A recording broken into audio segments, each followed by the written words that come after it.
Salam damai dan sejahtera dari Tuhan Yesus Kristus beserta kita sekalian pada minggu pertama bulan Pekabaran Injil di Tanah Papua. Saudara-saudara sekalian, sebelum kita merenungkan firman Tuhan, mari kita berdoa. Bapa di surga, kami bersyukur minggu ini kami ada di dalam minggu perayaan 169 tahun Pekabaran Injil di Tanah Papua. Kami hendak merenungkan hikmat Allah yang membenarkan, menguduskan, dan menebus dunia ini termasuk kami. Kami mohon Roh Kudus ada pada kami, supaya minggu Pekabaran Injil, bulan Pekabaran Injil ini, kami mendapatkan hikmat dari Allah. Amin. Saudara-saudara yang Yesus Kristus kasihi, pertama Korintus pasal 1 ayat 18 sampai pasal 2 ayat 5, itu firman Tuhan yang kita renung di minggu pertama bulan Februari 2024 dengan tema Yesus Kristus hikmat Allah membenarkan, menguduskan, dan menebus dunia.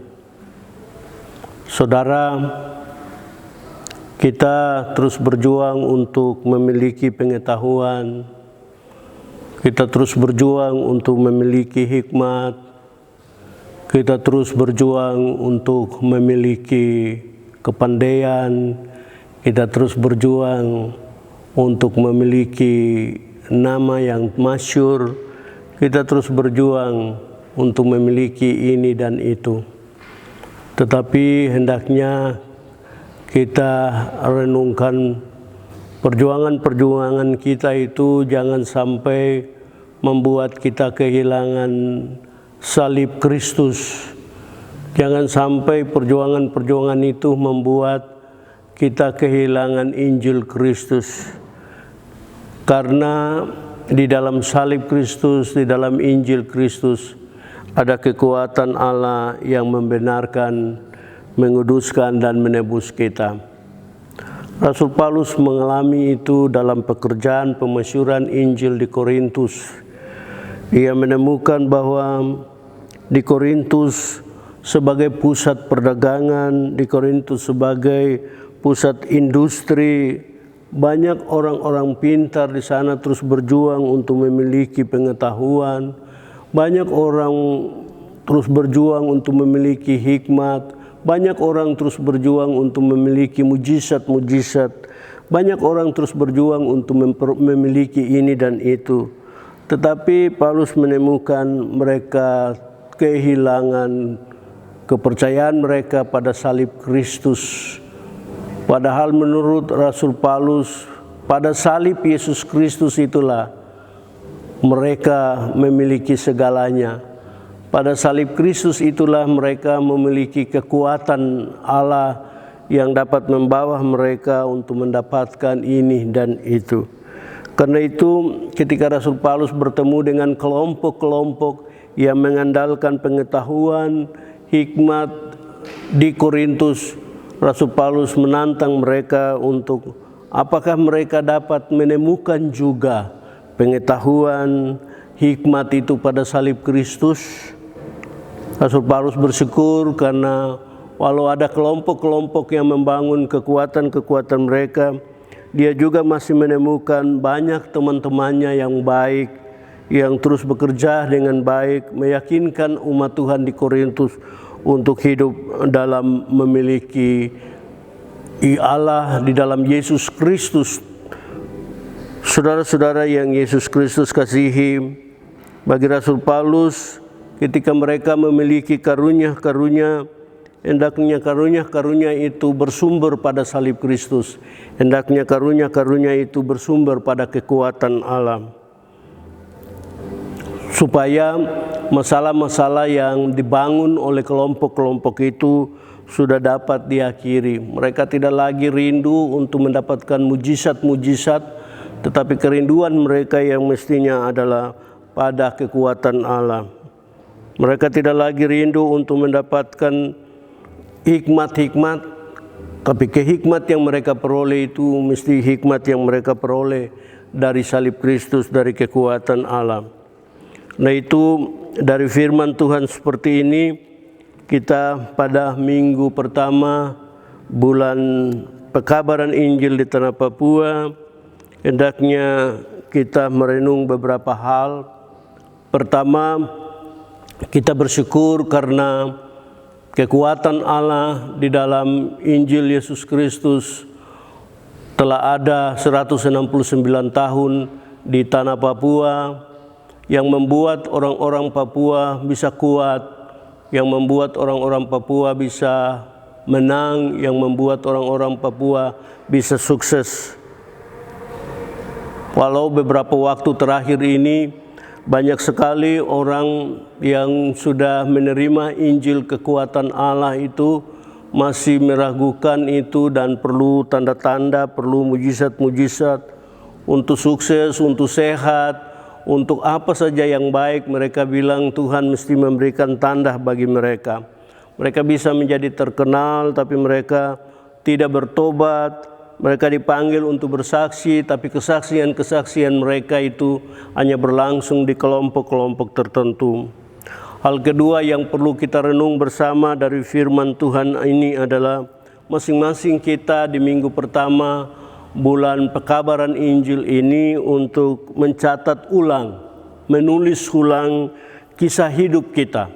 Dan kita bisa menemukan apakah kisah hidup kita ini sejalan dengan kisah hidup dari Otto dan Geisler atau kisah hidup dari para sendeling, para pekabar Injil selanjutnya, ataukah kisah hidup kita jauh daripada mereka.